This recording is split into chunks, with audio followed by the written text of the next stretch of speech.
చాలాసార్లు మనము మర్చిపోతూ ఉంటాం. ఎవరిని మర్చిపోతామో, మనకి ఎవరైనా మేలు చేస్తే మనము ఆ మేలును మర్చిపోతాం కదా. సపోజ్ ఇప్పుడు ఒక టైంలో నీవు చాలా అనారోగ్యంతో ఉండి ఎక్కడో ఒక హాస్పిటల్కి వెళ్ళావు. ఆ హాస్పిటల్కి వెళ్ళిన తర్వాత ఆ డాక్టర్ ఏం చేశాడంటే మంచి వైద్యాన్ని ఇచ్చి నిన్ను బ్రతికించాడు.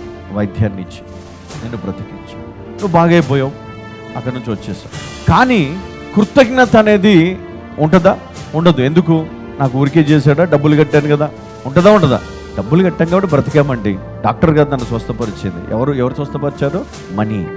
మరి నువ్వు నీ దేవునికి ఏ డబ్బు కట్టావు? నువ్వు నీ పాపం నుండి నిన్ను విడిపించడానికి నువ్వు ఎంత డబ్బు కట్టావు? కట్టారు ఎవరైనా?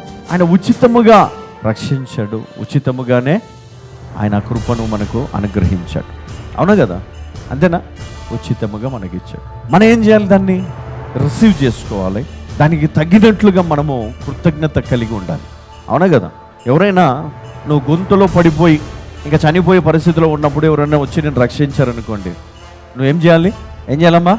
ఎప్పుడు కూడా నువ్వు కృతజ్ఞత కలిగి ఉండాలా లేదా? ఎందుకంటే ఆ వ్యక్తి నీ ప్రాణాలను కాపాడాడు, నీకు ప్రాణభిక్ష పెట్టాడు. ఆ వ్యక్తి లేకపోతే నువ్వు బ్రతికి ఉండే వ్యక్తివి కాదు. కానీ ఆ వ్యక్తి ఉన్నాడు కాబట్టి నువ్వు బ్రతికేవారు. ఆ వ్యక్తి యేసుక్రీస్తు. హల్లెలూయా. ఆయన లేకపోతే ఈరోజు నీవు కానీ నేను కానీ ఈ స్థలంలో ఉండేవాళ్ళము కాదు. మన జీవితాన్ని ఆయన చేతులకు అప్పగించుకోవాలి. మన లైఫ్ స్టైల్ని మనం మార్చుకోవాలి.